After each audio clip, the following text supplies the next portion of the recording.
Okay, so let's do our guided collective reading. Hello, my dear. Welcome back sa ating YouTube channel. My name is RJ, your tarot card reader. At sasabihin ko na ngayon sa inyo kung ano yung na-receive ko na message galing sa aking mga spirit guide, okay?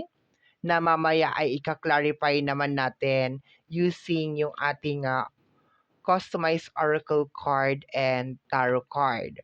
Okay, so ang na-receive ko na message, my dear, is hindi lang to isa. It is a more than one na energy na parang para silang parasite. Para silang kuto. Para silang kuto ng aso. Para silang vampire. Okay. And hindi dugo ang kinukonsume nila. Ang kinukonsume nila, my dear, is yung low vibrational energy mo. Ibig sabihin, yung high vibrational na energy mo, which is your happiness, your joy, lahat ng magaganda na nangyayari sa iyo, my dear, is hindi nila gusto yon. Kasi hindi nila pagkain yon. Hindi sila mabubusog doon. Mabubusog sila, my dear, kung ikaw ay iiyak, may drama sa buhay mo, may tensyon, or makikita nilang nahihirapan ka. This is a energy ng hindi lang iisa na tao, my dear. And hindi to madali kasi kaya pag ikaw ay nadadown, nararamdaman mo, my dear, na ang hirap makarecover. Ang hirap alam mo, mahirap makaalis dun sa sitwasyon na yon. Because there is a certain energy, my dear, na hinihila ka, na dito ka lang because we are feeding on your low vibration energy. Okay? And worse pa dito is they are even manifesting na magkaroon ka ng problema, magkaroon ka ng ganito, magkaroon ka ng ganyan. Kasi yun ang nagpapasaya sa kanila. Yung misery mo, yung sorrow mo, yung bighati mo, yun ang nagdadala sa kanila, my dear, ng saya. Okay? So, my dear, clarify natin yung message. Okay? Let us clarify the message. Paki-clarify po yung aking na-receive na message.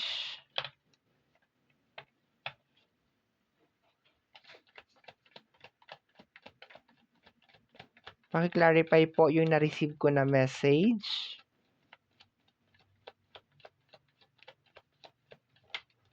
The Strength card.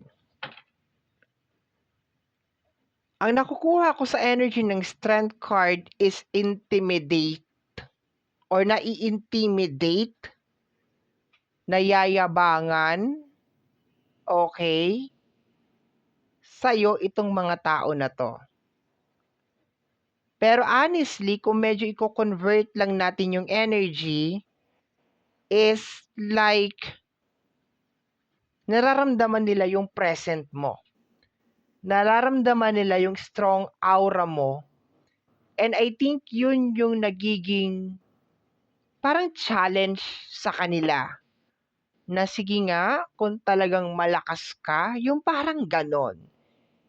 Like, hindi sila naniniwala that you are strong, pero they can actually feel that you are strong. Pero merong part nila sa kanilang pagkatao na ayaw nilang tanggapin that you are strong, or probably you are stronger, mas malakas ka pa sa kanila. Okay? Strength card. Sinasabi ng card na to, my dear, that you have this strong aura, you have this power, my dear, na talagang nauuga talaga itong let us just say group. This is energy of a group. Okay?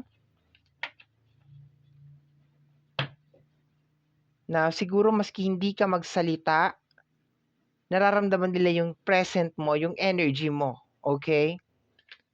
Let me see. Additional cards pa tayo. We have here the energy of the Knight of Pentacles. Kung paano ka magplano. Kung paano mo nalulusutan yung every struggles and every obstacles na nangyayari sa buhay mo sa energy ng Knight, lalo na sa usapin ng pinansyal. Kasi ang Knight of Pentacles is mabagal yan eh. Nagpaplano si Knight. Pinag-aaralan niya lahat ng kanyang mga desisyon na may kinalaman sa usapin ng pinansyal.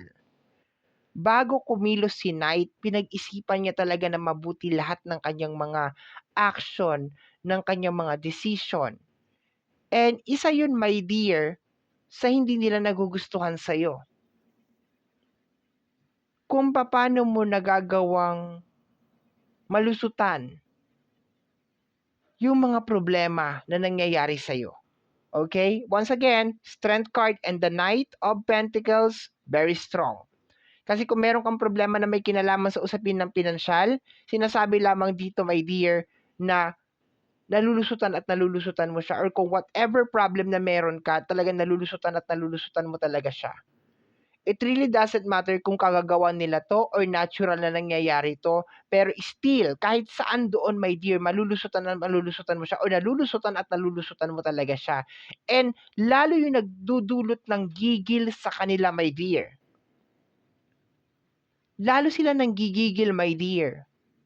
Kasi once again, itong mga tao na to is they are feeding on your low vibration. So kinakailangan the entire day or the entire year, gusto nila miserable ka. Gusto nila malungkot ka. Gusto nila lagi kang umiiyak, punong-puno ka ng drama, and yun ang magpapasaya sa kanila. But so far, based on the card, hindi yun ang nangyayari. And the more na hindi nangyayari yun, the more na nanggigigil tong mga taong to. Let me see. Para bang hinahanapan ka nila ng butas kung paano ka pababagsakin. Parang ganon. Pero hindi siya nangyayari. We have here the energy of the Seven of Swords. Ang Seven of Swords is connected sa energy ng, sa mga nakakaalam, it is a backstabbing or backstabber na energy.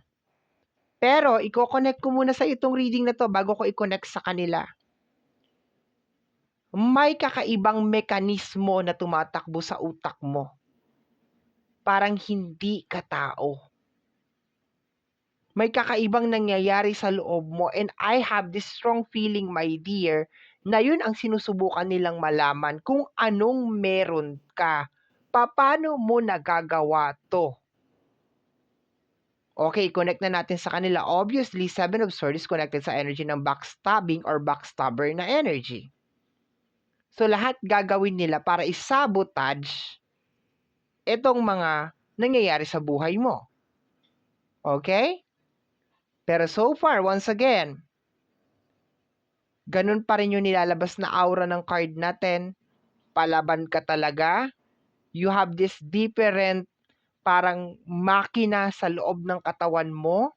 May kakaibang program or format ang iyong sarili, ang iyong utak, kung paano mo harapin or kung paano ka mamumuhay sa ibabaw ng mundong ito. Okay? And normally, yung mga ganitong energy is energy to ng mga chosen one. Uulitin ko. Normally, yung mga ganitong energy is energy to ng mga chosen one. Okay? And kung talaga mga chosen one sila, alam nila yung pakiramdam nun. Okay? Tingnan natin. Next card. The Six of Cups. Medyo matagal na itong nangyayari, my dear. Hindi lang to ngayon. Hindi lang 'to kahapon, hindi lang 'to last year, medyo matagal na nangyayari 'to. Okay? At habang tumatagal siya, my dear, nararamdaman ko yung frustration sa mga taong ito, my dear.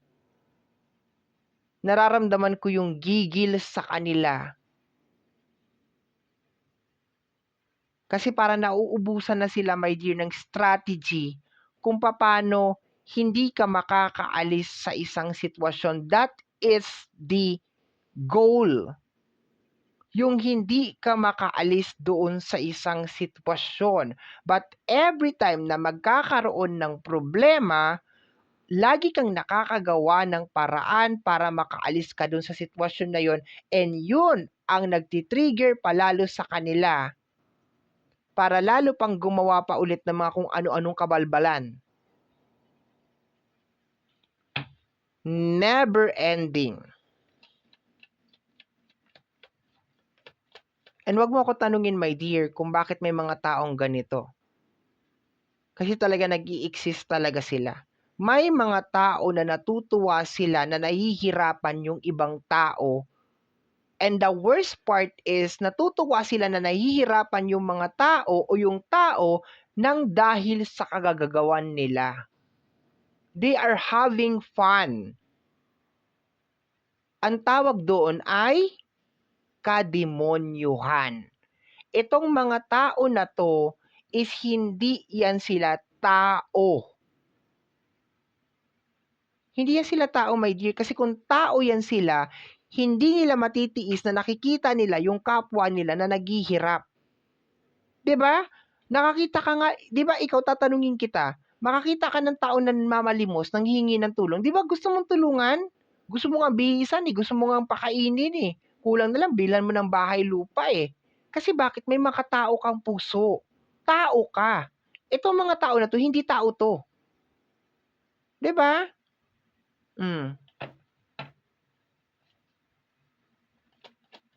Hindi sila tao. They are not human. We have the energy of the tower. Medyo matagal na nilang ginagawa tong tower na to, my dear, sa life mo. Ang tower is hindi naman siya, actually, I'm happy na lumabas si tower. Kasi this is a representation, my dear, na yes, nagkukulaps yung buhay mo. Yes, may nangyayaring hindi maganda sa buhay mo. Pero you always find a way para mag-pop up, para mag-survive. 'Di ba? Kasi ang tower is energy ng back to zero. And gustong-gusto nila tong, actually hindi nila gusto na nagta-tower ka, pero parang as of this moment wala silang choice eh.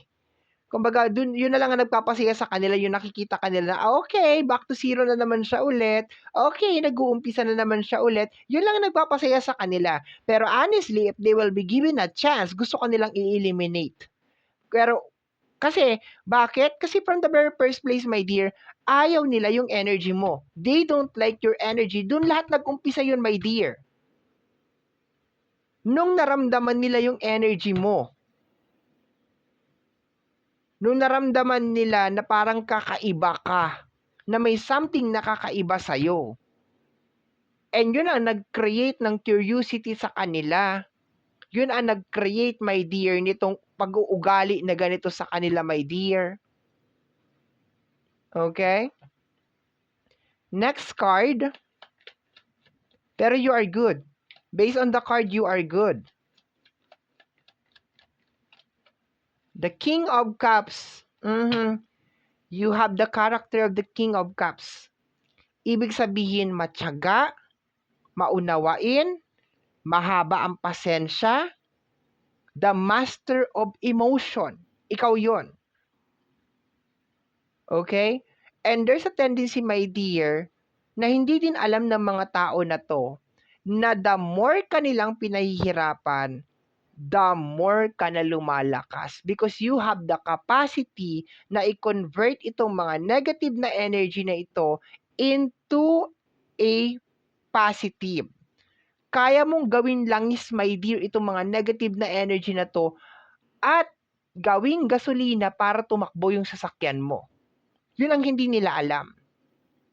So, ano nangyayari dito, my dear? So kung hindi mo alam, sila ang dahilan sila ang dahilan kung bakit ka naghihirap because they are manifesting it, pero at the same time, sila ang dahilan kung bakit ka nagiging malakas. 'Di ba? Baka hindi mo alam 'yon. Ngayon alam mo na. Sila ang nagiging dahilan kung bakit ka nagiging malakas.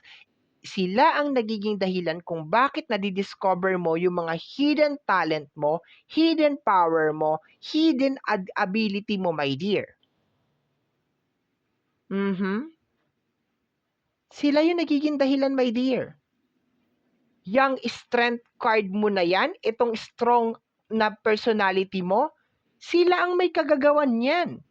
Sila ang dahilan kung bakit ka nagkaganyan. Kung bakit ka naging palaban. Kung bakit nagkaroon ka ng mindset na hindi ka susuko maski anong mangyari. Naging blessing in disguise pa sila. 'Di ba? So for some of you, probably hindi ninyo na-appreciate. Baka siguro nakatingin lang kayo dun sa punto ng buhay ninyo na bakit ako? 'Di ba? Pero sabi ko nga, my dear, lahat ng bagay may dahilan. Everything happened for a reason. And para sa iyo collective na nanonood nito ngayon, sinasabi, my dear, na nakatadhana na makilala mo tong mga tao na ito. Nakatadhana, my dear, na makasalubong mo tong mga tao na to. Kasi ito lang yung tanging magiging paraan, my dear, para lumabas yung kakayanan, yung iyong power. Yung strength na yan, my dear. Yan ang magpapatibay sa'yo, my dear. So, hindi nila alam na sila pala yung nagiging dahilan kung bakit ka lumalakas. Yun ang hindi nila alam. Kaya nagtataka sila, bakit ganon? Okay pa rin siya. Binibigyan mo wag mo bigyan ng langis. Ayaw mo tumakbo ang sasakyan, wag mo bigyan ng langis. 'Di ba? Wag mo bigyan ng pagsubok yung tao. Para hindi na siya umandar kasi wala nang pagsubok eh. The more mong bibigyan ng pagsubok ang ating mga collective, the more na malayo ang mararating yan. Maniwala ka sa akin. Kasi kayang-kaya niyang i-convert ang tower into a fuel, gas, na magagamit niya sa kanyang sasakyan. Okay? So, hindi alam nitong mga taong to, my dear, na nagiging part na pala sila ng success mo. Na meron pala sila nagiging contribution sa success mo. Okay? Hindi nila alam yon. Ang alam lang kasi nila, yes, papahirapan natin ng collective, ganito, ganyan, ganito, ganon. Pero hindi nila alam, sabi ko nga sa'yo, you have this mechanical na something inside you na pinipilit din nilang alamin kung paano mo ginagawa. 'Di ba? Kung meron man silang hindi ma-discover sa'yo, probably ito yon. Kung paano mo nagagawa na yung mga pagsubok, yung mga pasakit, yung mga bighati, ay nagagawa mo siyang motivation. Kasi yung ibang tao, normally, pag meron ng mga pinagdadaanan na mabigat, iiyak na lang yan sa sulok. Wala nang gagawin yan, kundi umiyak na lang ng umiyak. Ikaw hindi. The more na challenge, the more. Of course, umiiyak ka rin, nalulungkot ka rin, 'di ba? Nasasaktan ka rin. Pero, hindi doon magtatapos ang mundo mo. The more ka nasasaktan, the more ka na tumatapang, the more ka na lumalaban. Okay? Let's go tayo, my dear. Kaya pala umpisa pa lang, sinasabi na hindi nangyayari yung gusto nilang mangyari.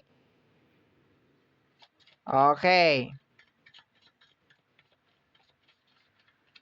Wala silang masipsip, wala silang makuha na negative energy. Siguro, tao ka lang eh. So, siguro from time to time, 'di ba? Meron, paminsan-minsan, okay, we have here energy ng guilty. Somebody is guilty.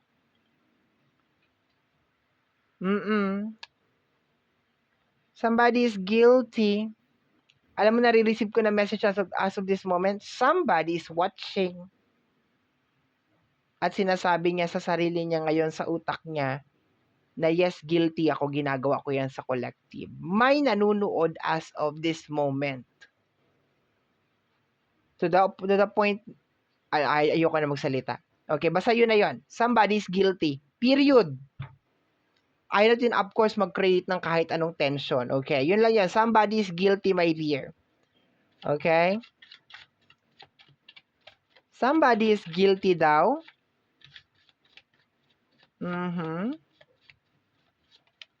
We have here, somebody is really pissed off because they cannot come back into your life. Somebody is really pissed off. Ano ang pissed off? Galit na galit. Gustong manakit. 'Di ba? Kasi bakit? Hindi nangyayari yung gusto nila. Hindi nangyayari yung gusto nila. And kung ito ay dati mong kaibigan, 'di ba? Dati mong minahal, dating naging part ng buhay mo, my dear. Guilty siya as of this moment. Kasi sabi niya dito, because they cannot come back to your life. Probably baka blinak mo na tong mga taong to, in-unfriend mo na tong mga tao na to, hindi mo na sila kinakausap or hindi na nila alam, my dear, kung paano sila magkakaroon ng access sa'yo. Okay? And they are guilty. Sa kung anong ginagawa nila sa'yo, they're guilty. Because remember, my dear, hindi lang to kahapon ginawa. Hindi lang to last month ginawa. Medyo matagal na tong ginagawa, my dear. Okay? So kung medyo matagal niya na tong ginagawa, imposibleng hindi ka makaramdam ng guilt. 'Di ba? Ay, pwede ba mag-guilt ang mga demonyo? Char. Tingnan natin. Oh, may rules ng witchcraft. I like this one. Okay. Ano sabi dito? A rules and witchcraft. Seek wisdom always. Learn before you act. So your magic is guided by knowledge. Okay. So, kung meron mang witchcraft na ginawa sa'yo, probably, my dear, is hindi siya guided by wisdom.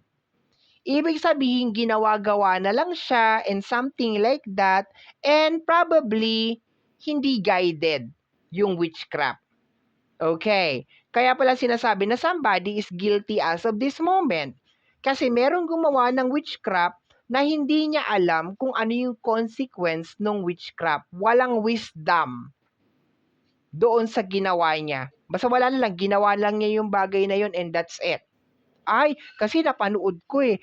Maglalagay daw ng ganito, ng ganyan. Maglagay daw ng gano'n. Oh, hindi mo alam, hindi nila alam na merong rules ang pagiging witch? Na merong guide sa pagiging witch? And isa to sa mga rules. Seek wisdom always. Learn before you act. Ibig sabihin, dapat maliwanag sa'yo, my dear, kung ano yung ginagawa mo. So, your magic is guided by knowledge. Ibig sabihin, yung magic mo or yung magic na ginagawa is guided by knowledge. Hindi siya guided by galit or guided by inggit. Kasi bakit? May consequence. May balik. And somebody is guilty as of this moment. Somebody is kinakarma. Kasi bakit? Wala silang makuha na energy na sa'yo. Hindi na sila makapag-harvest ng energy sa'yo. Okay. Actually, from the very beginning, wala naman talaga silang masyadong na-harvest eh. Somebody is getting insane thinking about you. Ayan na. Alam mo, my dear, lahat yan may consequence. Lahat yan may consequence, my dear. Maniwala ka sa akin. Kaya nga lagi kong sinasabi, kahit na mahirap, gumawa tayo ng tama. Okay? Kahit may mga tao kasi nasasabihin, ay mali yung ginagawa niya kasi hindi umaayon sa panlasa niya. Ganun lang yan, my dear ha. Pero kung ikaw naman alam mo na nagkakaroon ka ng positive impact, hindi sa lahat, you cannot please everybody, my dear. You cannot please everybody. Okay? Kung ikaw ay gumagawa ka ng positive or nagkakaroon ng positive impact sa ibang tao, okay na yon. Kahit hindi lahat ma-appreciate yung ginagawa mo, okay na yon. Okay? So, somebody is getting insane thinking about you. Okay? Kasi hindi ka na ma-puzzled, hindi ka na ma-figure out. Okay? Di nila alam kung paano ka mapapabagsak. Ano sabi ko kanina? Masaya na sila na nagtatower ka. Yung nagpapaulit-ulit ka. Masaya na sila doon. Pero ano sabi ko rin kanina? Ang pinaka-main agenda is i-eliminate ka as in. Okay? And so far, probably, based sa energy natin, merong nag-fail. Merong hindi nag-work or hindi nag-succeed ang mission. Mission failed. Somebody's getting insane. Okay? Tatanggalan na ng turnilyo kung ano na pumapasok sa utak. Somebody is very pissed off, galit na galit, and somebody is guilty. And probably meron din mga witch, okay, na gumagawa sa iyo ng magic that is being punished as of this moment for wrong doing and wrong act. Kasi bakit? Gumawa sila ng magic na ang pinaka-base is galit, inggit, at puot. And hindi yan acceptable. Next card. Actually, last 2 cards na lang tayo, my dear. Sabi ko nga sa'yo, yung mga ganitong energy is energy to ng mga chosen one. And ang mga chosen one is highly protected. Yan ang lagi mong tatandaan, my dear. Ang chosen one is highly protected.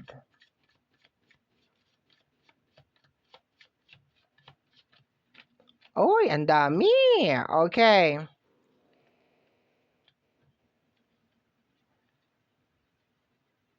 Successful people living a miserable life. Hindi ko babasahin lahat, my dear, kasi patapos na tayo. So, successful people living a miserable life. Probably, my dear, baka ito yung mga tao na may pinag-aralan naman, 'di ba? Probably maganda naman siguro ang buhay, nakatira naman siguro sa magandang bahay, 'di ba? May pera naman siguro, may trabaho naman siguro. Pero sa kabila ng mga bagay na meron sila, miserable sila. Hindi sila masaya. Kasi sa totoo lang, my dear, kung masaya sila, hindi kanila pag-aaksayan ng oras. 'Di ba? Napakaraming bagay na kaya nilang gawin, 'di ba? Pwede silang mag-feeding program, pwede silang mag-community service, napakarami nilang kayang gawin sa totoo lang, no? Mga bagay na may kabuluhan. Pero no, ang gusto nilang pagkaabalahan, my dear, is panoorin ang mga tao na maging miserable nang dahil na-intimidate lang sila doon sa tao na yon. Nang dahil hindi lang nila nagugustuhan yung aura o dahil nayayabangan lang sila. 'Di ba? If you are really successful na tao, my dear, bakit mo pag-aaksayan ng oras 'yan? 'Di ba? Bakit? Kaso no, hindi talaga sila masayang tao, mga miserableng tao talaga sila. We have here every challenge you face, eto na. Eto na, my dear, makinig ka na mabuti, ha? Makinig ka na mabuti. Every challenge you face is shaping you into someone stronger. Ano sabi ko kanina, my dear? Lahat ng ginawa nila sa'yo is kino-convert mo into a fuel, ginagamit mo sa sasakyan mo para makarating ka sa patutunguhan mo. And anong sabi ng last card natin? Every challenge you face is shaping you into someone stronger. So, kinaklarify lang nito, my dear, na totoo yung sinabi ko na yun ang ginagawa mo. Sa lahat ng binabato nila na energy sa iyo, my dear, kino-convert mo into something and ginagawa mong gasolina, ginagamit mo, my dear, para makapunta ka doon sa destination mo. 'Di ba lately, nung nagkaroon ng problema sa gasolina, nauso yung mga plastic, yung mga basura na ginagawang gasolina. May napanood ako na gano'n, eh, 'di ba may napanood ako na gano'n, I know, totoo ano 'to, hindi 'to gawa-gawa. May mga plastic waste na kino-convert siya into gasolina. And gano'n yung eksaktong nangyari dito, my dear, yung gano'n na gano'n. Etong mga plastic na ito is sinunog mo ito at kinonvert mo into gas para magamit mo, para maging kapaki-pakinabang. Yun yon. Okay? Once again, basahin ko yung pinaka-last card, okay? Every challenge you face is shaping pala, wag shipping kasi pag shipping sa Shopee 'yon, 'di ba? O kaya sa Lazada, no? Shaping you into someone stronger. And continuous mo gagawin 'yan, my dear, habang nabubuhay ka. Lahat ng struggle, lahat ng obstacles, lahat ng ibabato sa'yo na negative, sasaluhin mo lang yon at i-convert mo into something na makakatulong sa'yo para makarating ka doon sa iyong destination. And yun ang nagpapabwisit sa mga taong ito. Okay? So, my dear, yan po nasagap natin na message, energy para sa araw na ito. Kagaya po ng lagi kong sinasabi, ang tanging hiling at dasal ko lamang po sa ating buong may kapal na ang mga readings na ginagawa ko ay nakakatulong po sana sa ating lahat. Maraming salamat po. Thank you, my dear. Bye-bye. Take care of yourself.